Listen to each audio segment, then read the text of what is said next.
Wow, ang ganda ng mga halaman, oh. Para siyang pumelo, na hindi naman siya pumelo. Yan ang ganda, oh.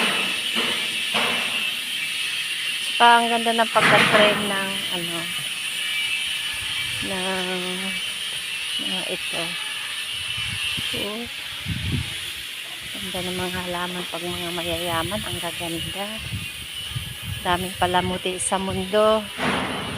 Pero, ang the best sa mundo, dahil ang lahat na bagay, ang lahat na material sa mundo ay pananandian lamang. Diba? Ganda. Ganda ng halaman. Dami din ditong mga puno.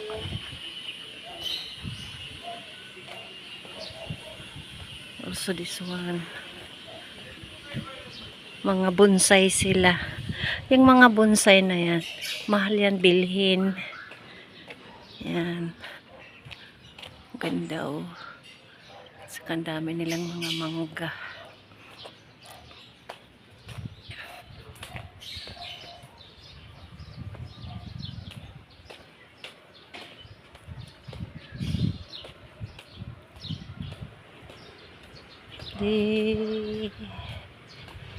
Di dadalan.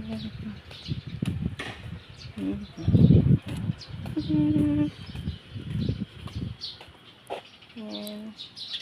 Parang kamatis. Namumunga siya parang kamatis. Ayan, oh. Ano kayang klaseng pagkain ito? Dami niya. Oh. Oh, mulak siya. Ganda.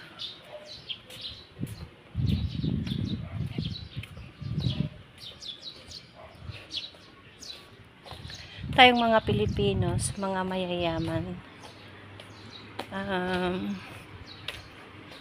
may gate.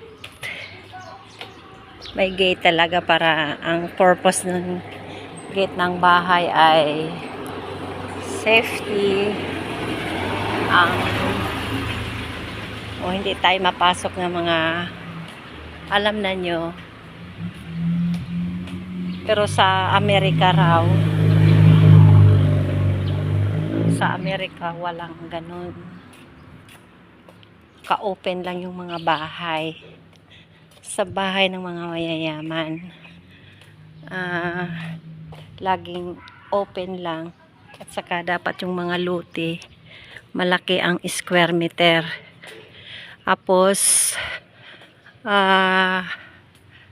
kailangan mayroong mga tanim na mga puno.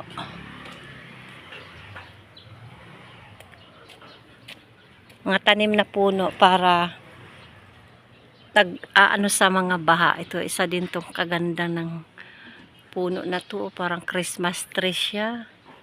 Ganda, oh. Kakaiba siyang puno. Saka may mga bunga siya, oh. Oh. Ba, kakaiba. Oh, ganda. Oh, yan, bayabas. Ang bayabas ay malaking tulong yan.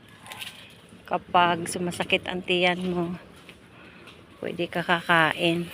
Ganda nung halaman noon, na-amaze ako. Yan. Yan.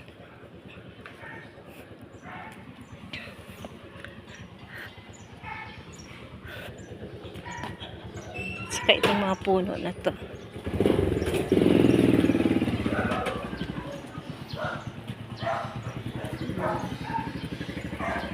So, pag dito sa Pilipinas,